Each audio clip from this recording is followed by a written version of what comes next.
Welcome to the Westport Library. Today's program will begin momentarily. Supported by Verso Studios, created locally and shared with the world.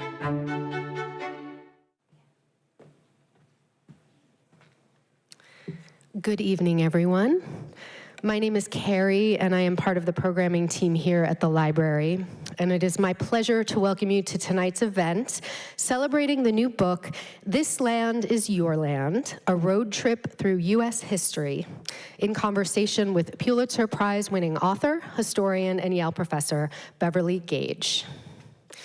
Inspired by the country's semi-quincentennial, say that 10 times fast, or 250th birthday as we colloquially know it, Professor Gage, in her new book, takes us on a road trip across the country in the pursuit, partially, of answering a question once supposedly posed by Benjamin Franklin, remarking on the image of a majestic sun peeking its rays over a horizon carved into the back of a wooden chair at Independence Hall.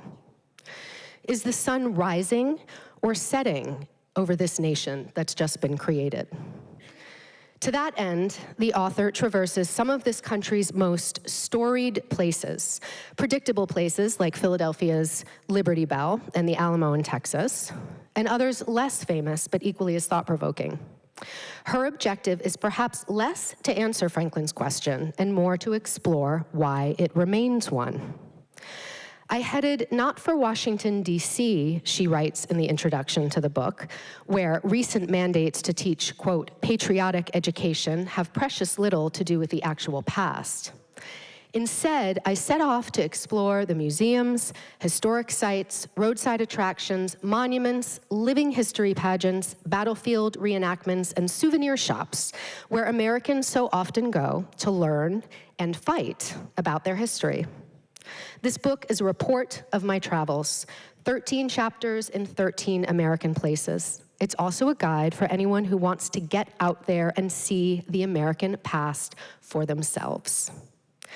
In addition to tonight's book, which, by the way, was also recently included on Obama's 2026 summer reading list, thank you very much, Professor Gage is also the author of The Day Wall Street Exploded, A Story of America and Its First Age of Terror, and G-Man, J. Edgar Hoover and the Making of the American Century, which received numerous awards, including the 2023 Pulitzer Prize for Biography, the Bancroft Prize in American History and Diplomacy, the National Book Critics Circle Award for Biography, and the Los Angeles Times Book Prize in Biography, just to name a few. She is also the John Lewis Gaddis Professor of History at Yale University, and in addition to her teaching and research, writes for numerous journals and magazines, including The New Yorker, The New York Times, and The Washington Post. Tonight's event is presented in community partnership with WSHU Public Radio, and Professor Gage is joined in conversation tonight by WSHU Radio public policy reporter Molly Ingram. While at WSHU, Molly has produced and hosted the series, The Making of the U.S., a look at the ideas and history that shaped the United States leading up to the country's 250th birthday. The series was nationally distributed as an hour-long special by American Public Media. Following tonight's talk, the author will be signing copies of her book, which are for sale at the table in the back. So please join me without further ado in welcoming to the stage Molly Ingram and Beverly Gage.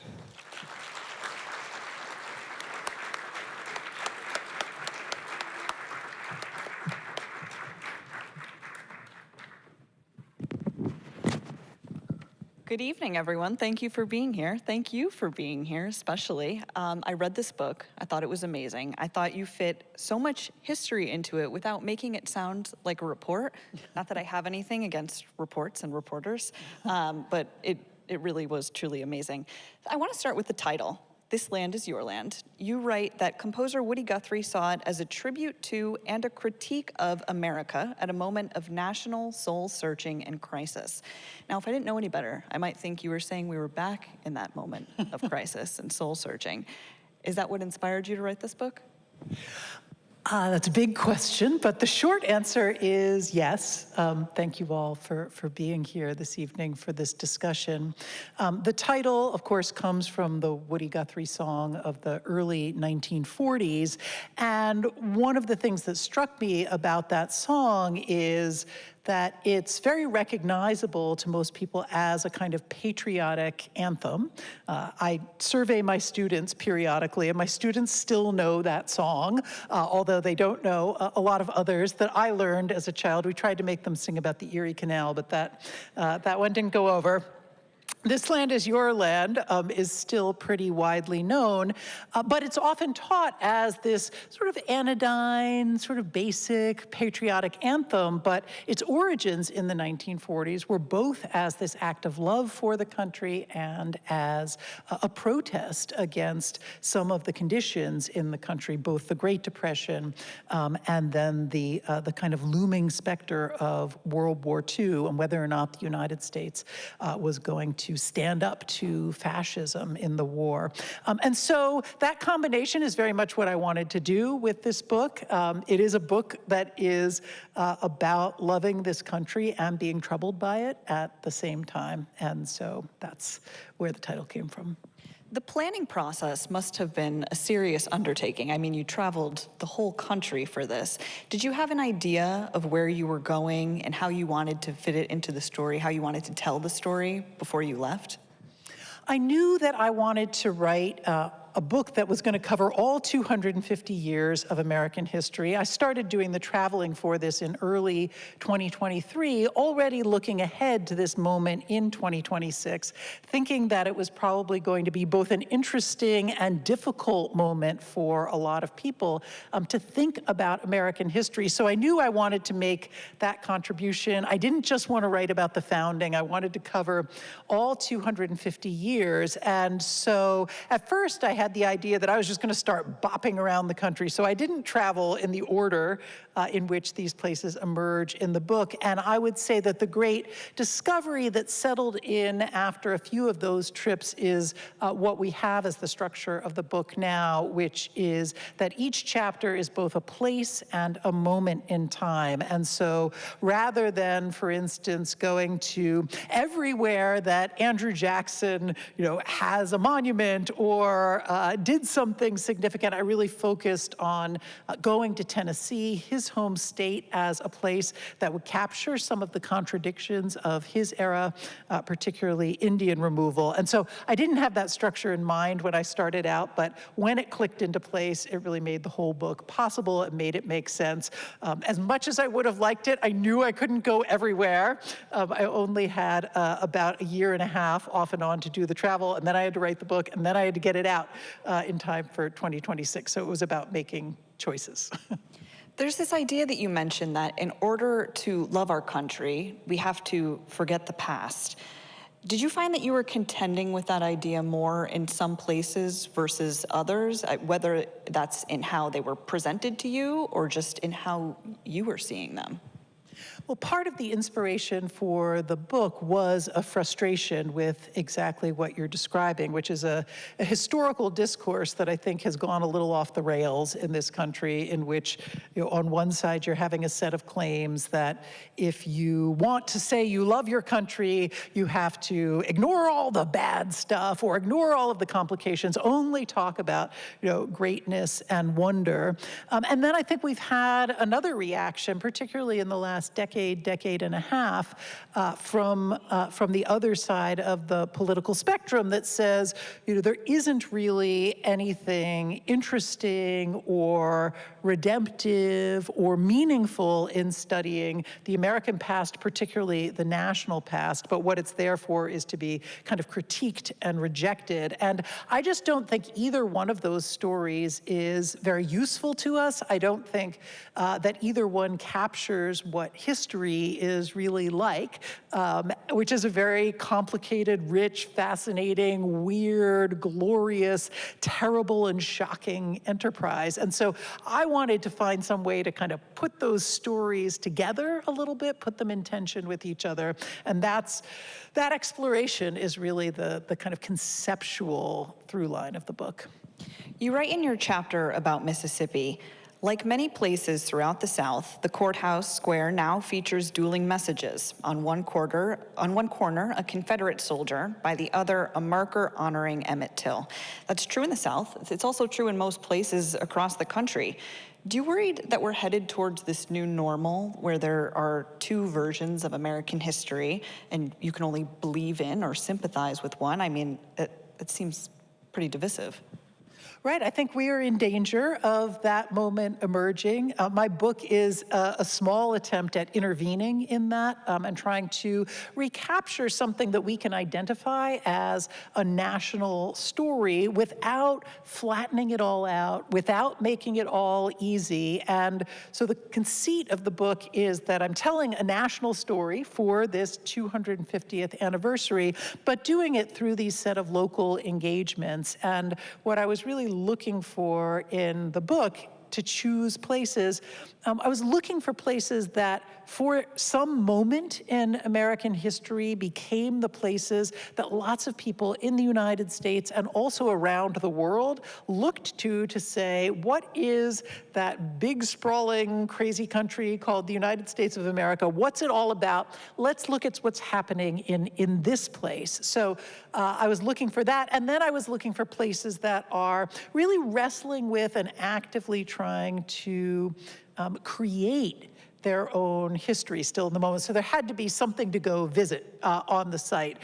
And that to me spoke to really the effort that's happening, not just in my book, but all over the country, not to let it fly apart in the ways that you're talking about in our history. Can you talk about your experience in a place like Mississippi and seeing, you know, on one side a Confederate soldier and on the other side a marker for Emmett Till, who we know was murdered horrifically? Right, the chapter in which I went to Mississippi is a chapter on the civil rights movement and the civil rights era. So really from the 40s through the 60s, a little bit into the 70s, and it mostly focuses on Alabama and Mississippi, though one of the things that you see when you travel in the South these days is that there's been a huge boom in civil rights tourism happening really all over. New civil rights trails, ways to move through those places exploring this history. So you could have looked at Atlanta or gone to Tennessee, or there are lots of places, but I was really focused on Alabama and Mississippi. And I think what's striking about it is that it's not just, you know, seeing two ways of engaging with the history of race and of slavery and of Jim Crow and of civil rights, but there are so many varieties of doing it. So even within the world of civil rights tourism, you've got these dramatic differences in how places are telling that story. Montgomery, Alabama, I'm sure some of you have been there to the new sites that have developed in Montgomery over the last decade or so that are really taking a very hard look at some of the most darkest and most difficult parts of American history, the history of lynching, the history of slavery, the history of Jim Crow, of mass incarceration. And so those new sites are telling the story one way. Other civil rights sites are telling, you know, something that's much less about a story of continuities in racial injustice and much more stories about progress and about heroes of the civil rights movement, right? So I think we've got all sorts of ways of approaching it. And one of the things that's actually heartening about going out, rather than sitting at home in, you know, just looking at screens and dealing with this all that way, is actually the complexity and the level of engagement that people on the ground have with these stories. You referenced multiple times that a lot of the sites you visited, women were actually responsible for restoring them and for making them what they are today. That's true of George Washington, where he once lived in Mount Vernon.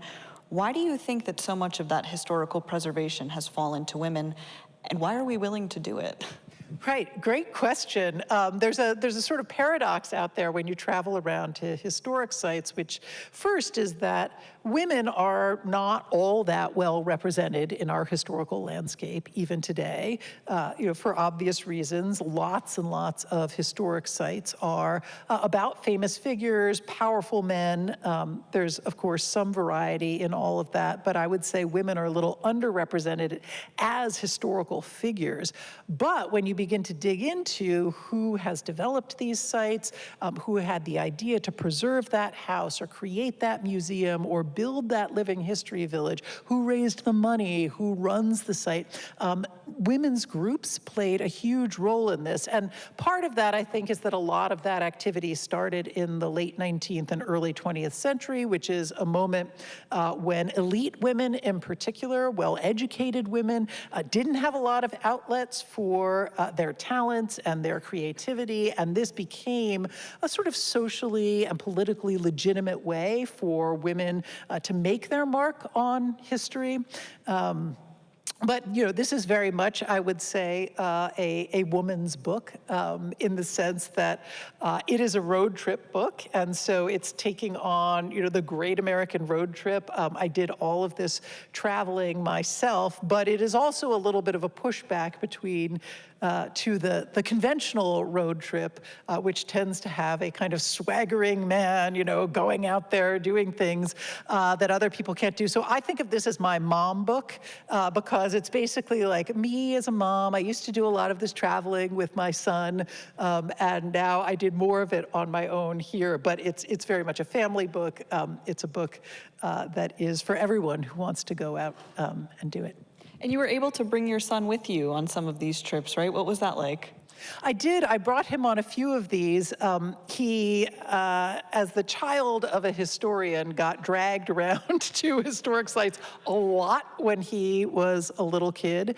And when he was about 4, he realized that he could delay bedtime by saying, Mama, just tell me one more history fact. And I would be like, okay, well, there's this thing called the Chinese Exclusion Act, and in 1882, so he was sort of immersed in it. And then when he was a little older than that, we started taking road trips together. One of my favorites was we traveled from Connecticut out to Chicago by way of the Ohio Presidential Trail, which, if you've never been on it, Ohio in the 19th century and the early 20th century produced a huge number of presidents, almost all of them Republicans, and now you can go all over and see their places. So he put up with the Ohio Presidential Trail because we were going to Lollapalooza at the end in Chicago, this big music festival there. So that was a lot of his childhood, and he was in college when I was writing this book, but there were some moments when he had time off. He was home for vacation, and so he came along with me. He came to Texas, he came to California, spent a little time in a few other places as well. And that was fun. It's really quite different doing this kind of travel with someone else.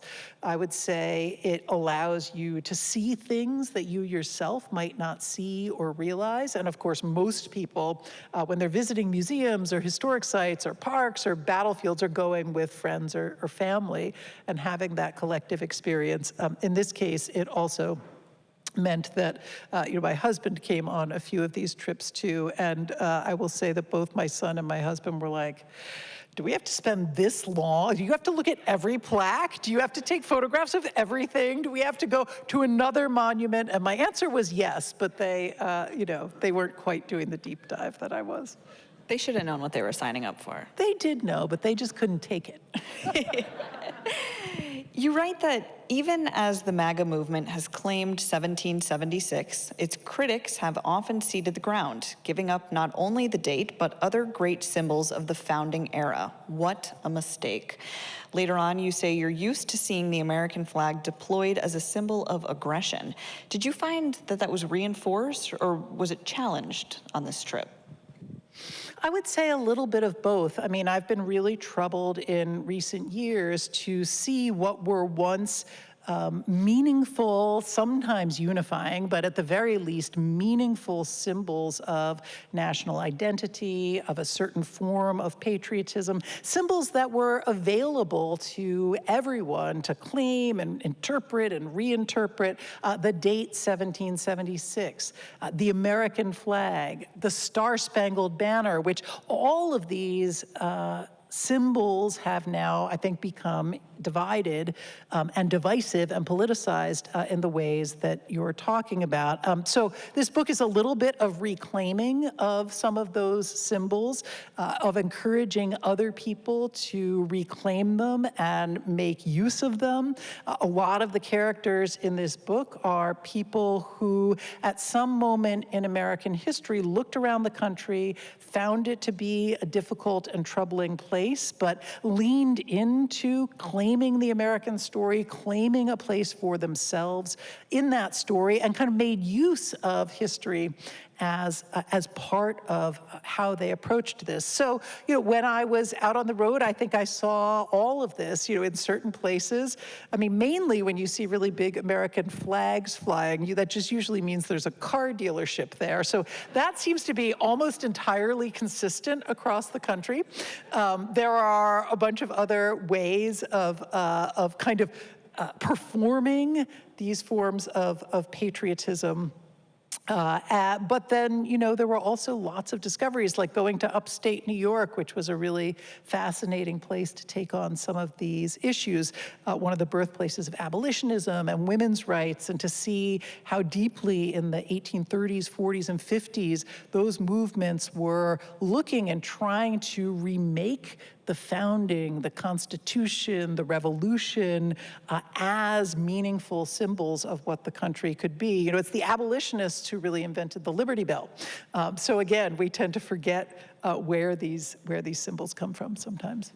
Speaking of the current administration, you mentioned, I believe it's in the epilogue, that some of the places you went to have changed drastically since you were there just in the last few years. Can you talk a little bit about what that's felt like? I went and did most of this traveling starting in early 2023, and then the last trip was in June of 2024, the last major one. And so that was a very different political moment. I think some of the contours of the debate were already very evident, and some of the ways that history has become, a site of contention and battles, and the history wars were already on. But since 2025, with the Trump administration, the National Park Service in particular, but almost any cultural institution that receives federal money, has come under huge pressure about the ways that they depict American history. Most recently, we saw this playing out at the Smithsonian. For the 4th of July, the administration put out a report critiquing the Smithsonian as being overly woke, and now they have plans to put up signs outside the Smithsonian Museum of American History, maybe some others, that say, the history that you are going to see when you enter this institution is distorted and unpatriotic, and so that's either happening already or in the works as a plan. And if you go to national park sites now, since 2025, there are signs there that say, if you Americans see anything in these displays here that unduly disparages the country or someone from the past, you report this to the federal government. So they're sort of asking patrons to report people's interpretations of history. So there's just a lot of that going on, and that means that some of the places I went look a little bit different. One place in particular that's the site of a lot of these battles is a place called the President's House in Philadelphia, which is where George Washington and John Adams both lived when Philadelphia was the country's capital, when they were president in the 1790s.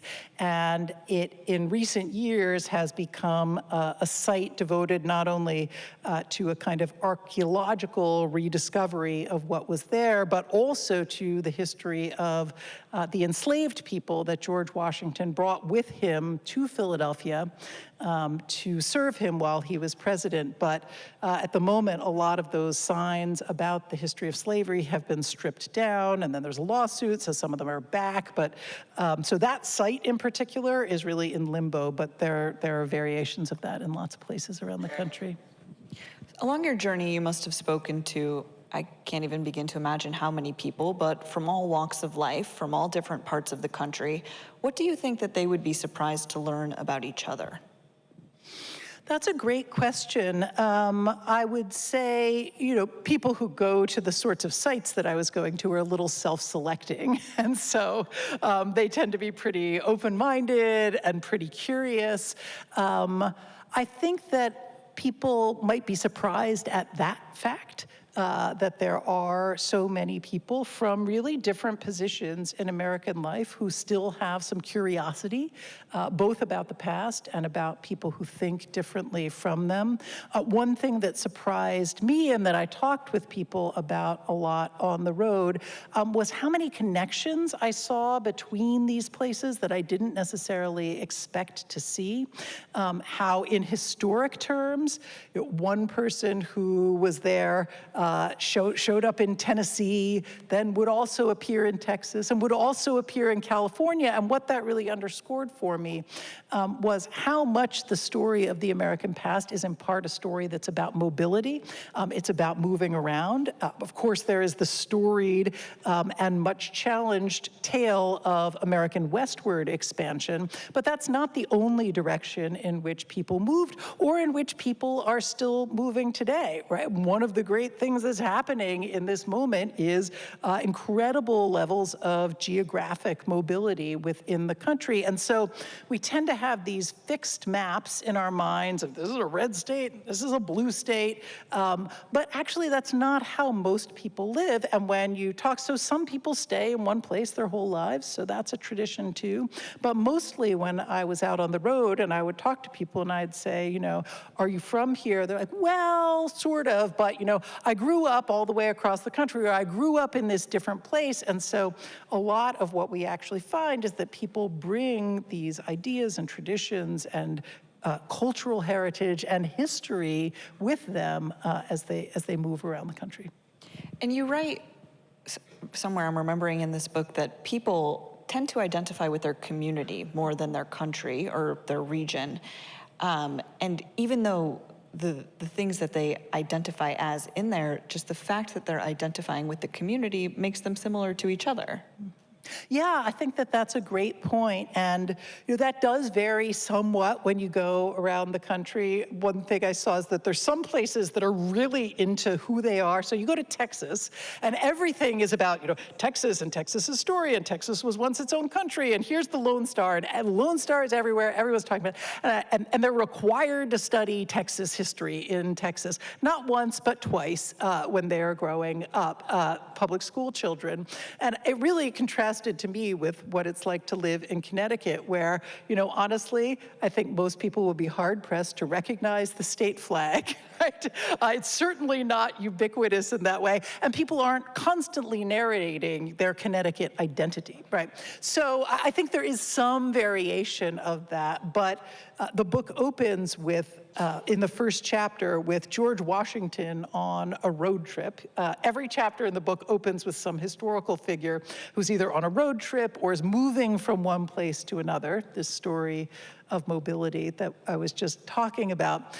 And George Washington, when he became president, decided that one of the first things that he needed to do was to go to every state in the country, precisely because even in that moment, you've got these 13 colonies that have just become states, and they're describing themselves as a country, but nobody knows what that means. Washington doesn't know what that means, and there's a deep-seated fear that, in fact, these places have very little in common. And so so his presumption was that most people identified more with their town or their community or their state or their region above their national identity. And I think that that's changed somewhat over time, but it's an anxiety that's been there from the very beginning.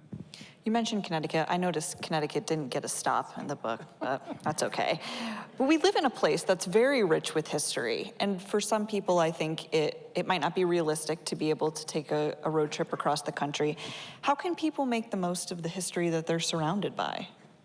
It's true that there is no New England chapter in this book, much less a Connecticut one, and that is for two reasons. One, a lot of the history is very early. The moments when everyone was looking to New England were often quite early on, and so the book starts in 1776. Could have done something. But mainly it was just because I live here and have lived here for a long time and really wanted to go see some other things. But the last chapter is actually about the epilogue is about coming home to Connecticut. I live just outside of New Haven. I work in New Haven, and how much being on the road changed how I saw my own community. First of all, it made me curious about all the historic sites, formal ones, that I hadn't really paid a lot of attention to. But I think more than that, it just allowed me to see in my everyday life all of these hints of history and echoes of history.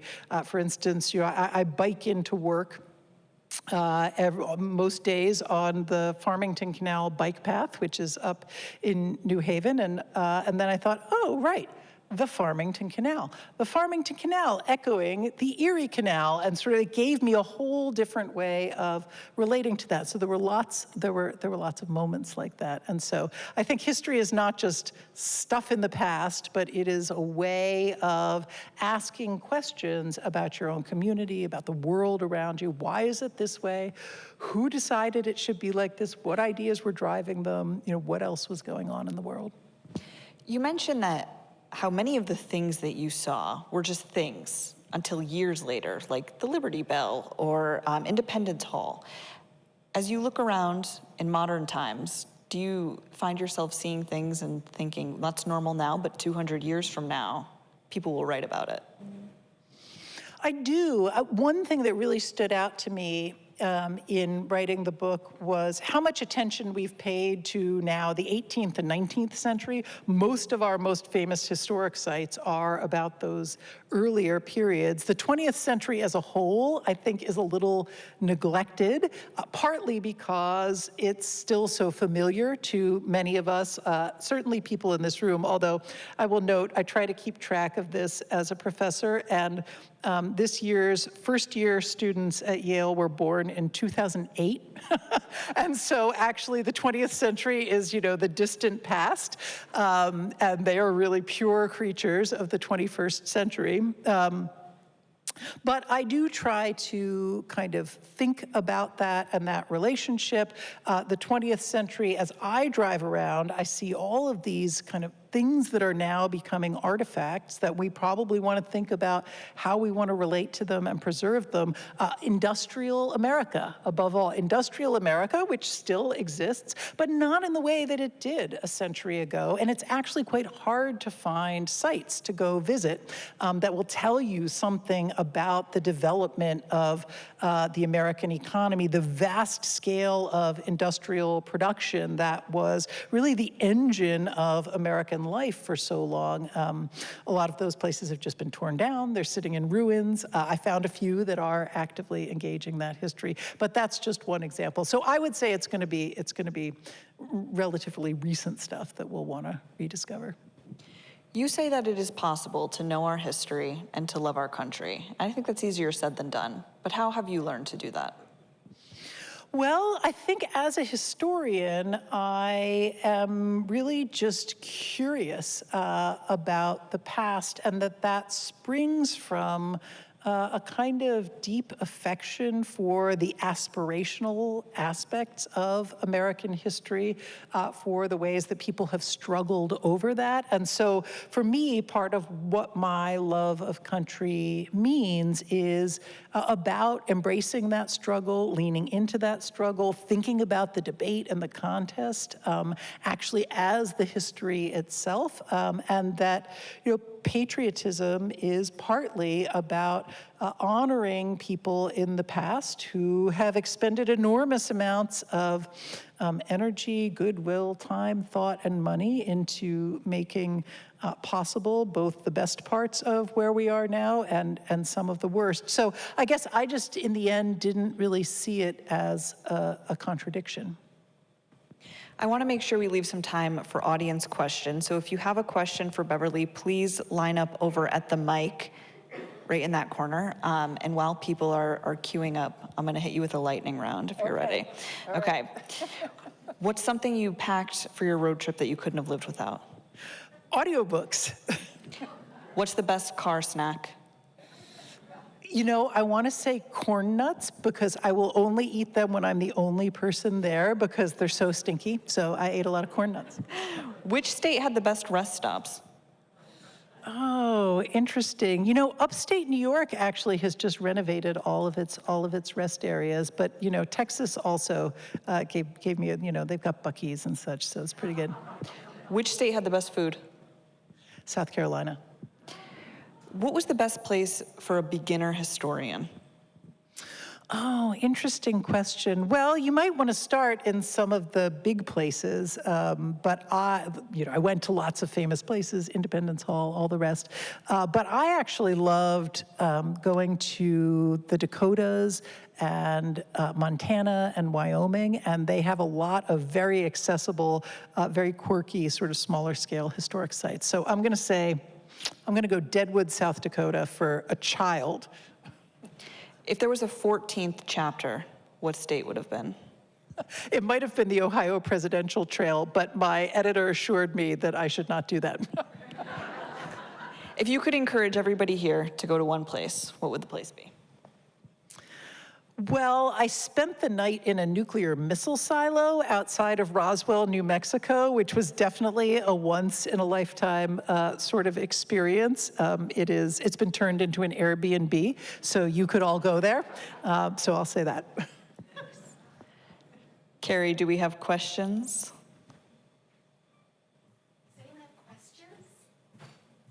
I promise you it's way less intimidating up here than it looks. If you have a question, we just want to capture your question for our recording, which is why we make you come to this spotlight. I think we have a question. Thank you for doing this. We sometimes confuse historical memory with historical myth. I think about Custard, like I'm sure Native Americans view it the same way. When you think about your assumptions going into this, what did you revise if you think about that paradox? That's really important. I went to Little Bighorn Battlefield, which is a really fascinating place, right? Custer's last stand, the battle in 1876, in which a confederation of Indian warriors and resistors faced down the U.S. Army and won, really almost the last moment in which that happened. And so that's a site where you actually have all sorts of dueling memorials and dueling myths, and they've leaned into that. You have an Indian memorial there. You have the more traditional memorials to Custer. What I tried to do in the book was to take on history at those many different levels. There is the history itself, as I understand it as a historian. There is the history as it's being told at historic sites, which I try to both reflect and critique.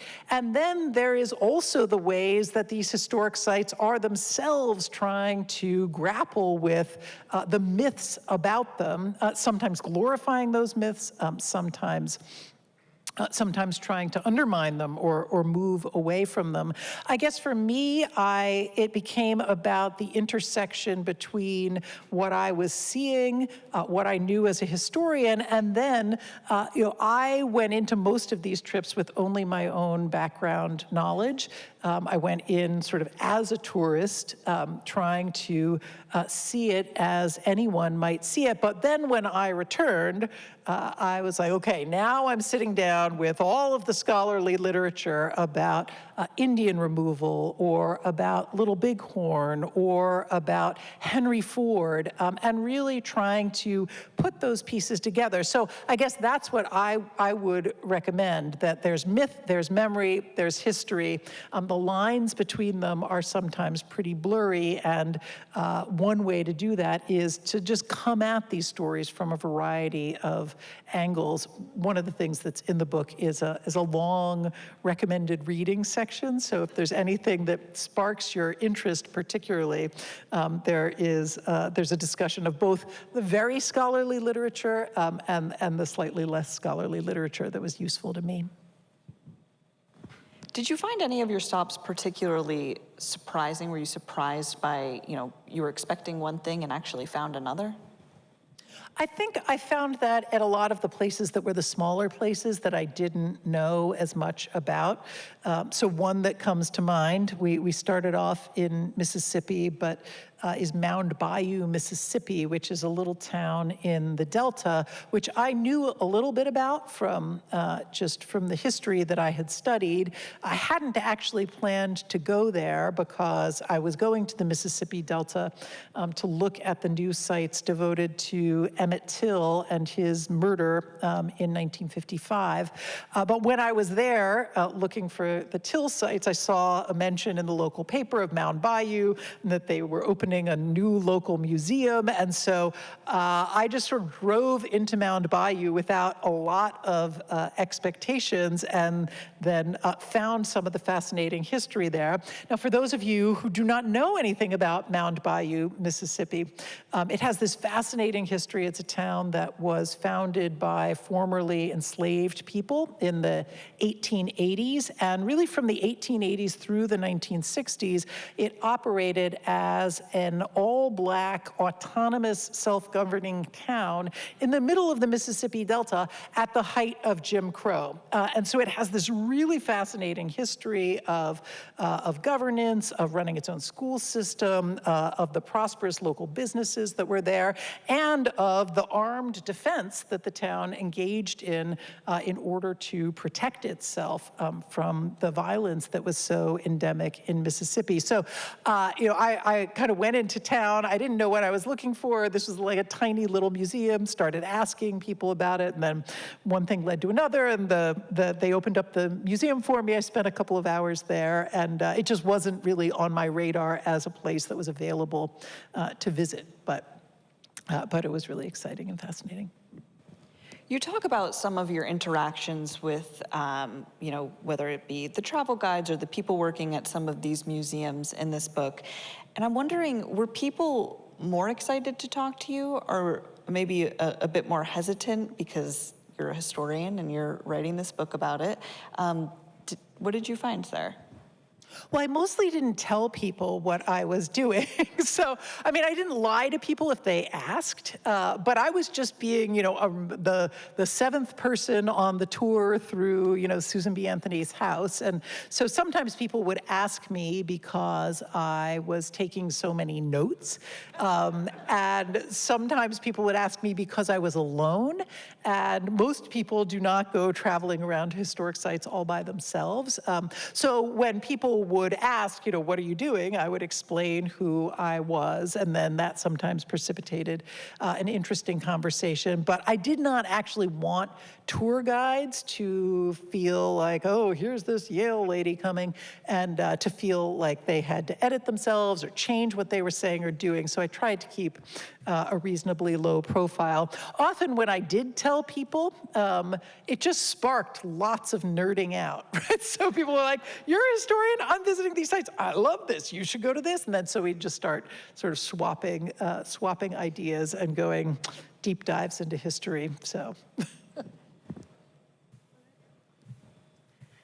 Hello, thank you so much for being here tonight. You described that part of your approach to writing this book was as a parent and also as a tourist. As I look at my kids and the world they're growing up in today, it seems like a lot of travel is very geared towards, in this age of social media, kind of like Instagram moments and performing travel to an extent. I'm curious what advice you might give to a parent or other caregivers as we're helping raise the future travelers and tourists of the country, to keep that kind of learning and inquisitive spirit alive as we take them on their next road trips. Right. Well, it is a challenge. I think one thing that's really nice about the road trip form is that it is collective. It is something that you can do together. And actually, as I talked to people and told them this kind of book that I was writing, almost everyone had some story from childhood. Oh, I remember when I went to Colonial Williamsburg and or wherever it might be, and I found myself revisiting a lot of those stories from my own childhood. The book actually opens with my memory of the bicentennial when I was 4 years old, and my parents dressed me up as a peanut because it was also the 1976 presidential election, and they were Jimmy Carter supporters, and Jimmy Carter was a peanut farmer. And so mainly, I remember this extremely itchy costume that I didn't like at all, but it's still an important memory because it's a memory that I have of being involved in something bigger than myself, in kind of being a touchstone of history. So I would say happily, a lot of these sites are very social media friendly in the sense that, it's like wild opportunities for selfies. So I would kind of like to make some history nerd chic come out of this and have that be, standing in front of the home of Polk or something, President Polk, maybe being a fun thing. But so I think there are lots of ways to incorporate them, and actually museums are doing a ton of work, for better or for worse, with tech and with phones. QR codes are everywhere. The latest, which I have not myself experienced, but I think is going to become more and more ubiquitous, are AI holograms in which you can talk to a historical figure. So the Theodore Roosevelt Museum just opened in Presidential Library, just opened in Medora, North Dakota, which I highly recommend if you have never been there. Medora, North Dakota is a town that's almost entirely devoted to the memory of when Theodore Roosevelt, as a young man, went to the Badlands for a few months and discovered the West in his self. But anyway, they've opened this new thing, and you can go and talk with an AI Theodore Roosevelt, and he will talk back to you, and you can ask him difficult questions about history. I have not done this. I think it's going to be everywhere soon, so I don't know if that's progress or not, but it might be fun. Oh, sorry. I'm sorry. She's next, and then you. Good evening. I was struck that the fact that your tour took place over 2023 and 2024, which was the bucolic years of the bipartisan infrastructure law. So you probably had some great roads and some great infrastructure. It seems so long ago. And I also noticed that the cover of your book is all beautiful and bucolic. What I think is so heartbreaking about thinking about any sort of national road trip is the devastation of climate change. I feel like, you saw something just a few years ago where people were optimistic about rest stops, bridges, roads, and now all that funding is gone, the work is done, and I'm wondering how often you thought about the devastation of climate change and what's going to happen in the short and long term to all these beautiful places. Thank you. Yeah, it's a really important question, of course, with automobile travel, but both infrastructure and the climate change question. I did have thoughts of trying to do a bunch of this with an electric car, but both the rental market for electric cars, because I would fly to a place, do all the traveling and driving for that chapter, and then leave. So I was in a lot of rental vehicles, but the charging infrastructure to get to the places that I wanted to get to, it just wasn't viable. I think now it may be even less viable than it was then, but. Hi, thanks so much for being here tonight. I'm wondering how you approached balancing both the choice of sites and how you wrote in an era when you've got the good, the bad, and the ugly. Well, I tried to put it all in there, and even so, I was not trying to write a book that everyone would love. I wanted to write a book that would be accessible for everyone and that would engage everyone, but I don't think there's any way to thread that needle, and I certainly didn't think that I myself single-handedly was going to solve the history wars. I guess what I tried to do was to write a both-and book, which is a phrase that I quote the historian Jane Kamensky, who now runs Monticello. It's a phrase that she used when I talked with her, and what she meant by that was at a place like Monticello, which is Thomas Jefferson's plantation, it's not, do we talk about Thomas Jefferson or do we talk about slavery and the hundreds of enslaved people who lived there, right? Obviously, you talk about them all. You talk about them together. You talk about them in tension with each other. You talk about them co-creating each other. And so that's very much what I tried to do in the book. I tried to do that combining history that would take on places that in their historic moments were deeply opposed to each other, but also trying to hold on to some of the really famous and revered figures and sites, Disneyland and Monticello and the Alamo, but to talk about those famous things in conversation with lesser known things, or to talk about, the famous and powerful figures of the past in conversation with the people who challenged them and who we know a lot less about. So that's the effort anyway. I don't know that I came up with a grand new synthesis of American history, but I did try to lean into those tensions. Good evening. Thank you for coming tonight. I have two questions. The first is, at what point in time did you learn President Obama was going to put you on a summer reading list? Well, I learned that when everyone else did. My son, actually, the road tripping son, I was at the beach with my in-laws, and he texted me. He's like, "Mom, how cool!" And I had a little screenshot of Obama's list. So that's when I found out. Congratulations. My second question, though, is you talk about a lot of historic places and historic people, but what people have you met in your lifetime who, when your son or your grandson, your great-grand, your daughter or whoever is writing a sequel, will be the historic people that we should be thinking about today, that you've had a chance to meet in your lifetime? That I personally have met? Yeah, or would like to meet. Okay, all right. Well, this is maybe not where your question was going, but I think it was on the 40th anniversary of Watergate. I did a panel for the PBS NewsHour in Washington, and it was with Pat Buchanan, and my son was 8 at the time, something like that, maybe 10, and I was like, "Oh, you gotta come. We gotta get a photo of you with Pat Buchanan. You will not appreciate this now, but someday you'll be like, that was weird." And I actually do think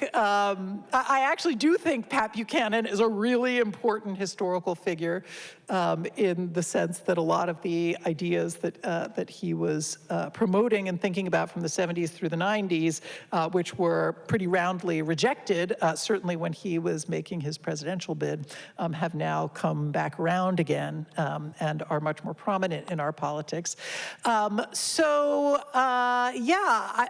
I think it's also, this is dodging your question in a lot of ways, but I think it's also interesting to think about which places would embody our moment. So if someone were doing this right now and saying, like, how do we understand America in the 21st century by going and looking at what's going on in, a specific community? And the two that I have thought a lot about are, one, Minneapolis, because over the last decade, Minneapolis has just been, in so many of the most fundamental conflicts of American society. It's had these moments of really dramatic reckoning with that and confrontation, and so that might be an interesting place for people of the future to visit, depending on what we do with that history. And then the other one, maybe a little more obvious, would be Florida, and would be, Mar-a-Lago. Is Mar-a-Lago someday, when it runs out of its commercial life, is it going to become a historic site? And what will that tell us about who we are? Thank you. Hi, are there particular places you visited in your trip or stories from American history in general that cause you to feel greater love for your country? You spoke of love for your country. And if so, what are they? Well, I think the place that comes to mind, which I've mentioned a few times, is upstate New York, which is not actually, I think, a place that many people think, what are the great American places I need to visit? Rochester is sometimes on the list, but not always. And that is a chapter about the corridor of the Erie Canal in the decades before the Civil War. And what made it really fascinating as a place of historical vibrancy is not only that the canal opened up the possibility of all sorts of new people moving there into small towns and growing cities, but that with all of that motion came a whole lot of new political and social movements that really took root in that soil. So sometimes these were religious movements. This is where Mormonism was born in the 1830s in the Erie Canal corridor. I wrote more about the women's rights movement and about the abolitionist movement, because one of the things that's really extraordinary about going there is realizing the number of people who are towering historical figures who all just kind of lived there in these little towns as neighbors to each other. Susan B. Anthony, Frederick Douglass, John Brown, Harriet Tubman, Elizabeth Cady Stanton, right? We could go on. And they all are just there in these little places.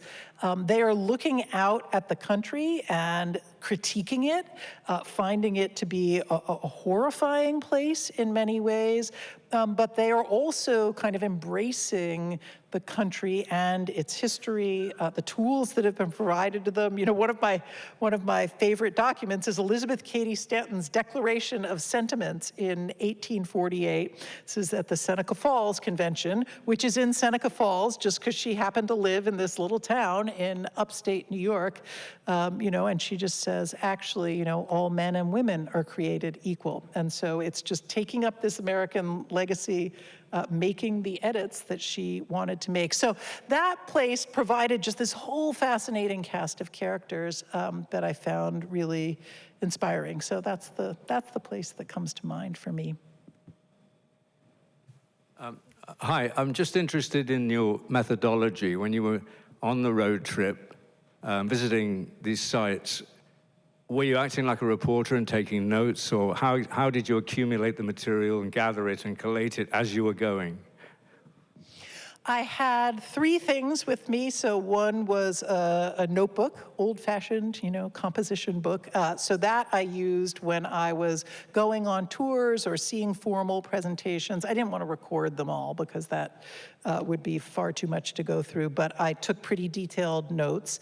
I had a dedicated camera, not my phone, but a separate digital camera in which, as I said, the amusement and sort of weariness of my son and husband when they were with me, took photographs of absolutely everything that I saw. So sometimes it was as I was driving along and saw, some interesting landscape or some billboard or whatever it might be there, but also in the museums, really just took photos of every plaque, every image, the buildings, et cetera. And then I did a lot of talking to myself, and in some ways that was the most important. So I had a voice recorder with me. And so often I would go somewhere and see it and document it, But then I would hop in the car, and I had like hundreds of miles to drive, so I had lots of time to do this, and we'll put on the voice recorder and just talk to myself about ideas and images or fragments of conversation or some impression, or this might make a great opening, or I should follow up on this character. So those were the three things that I did, and then I sort of smashed it all together in the end. Thank you. Any more questions? Well, thank you so much for being here tonight. Thank you.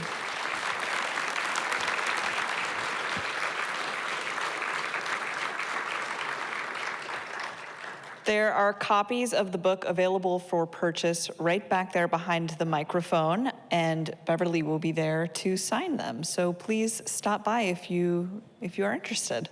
Thank you all so much for coming out tonight. Yeah, thank you all.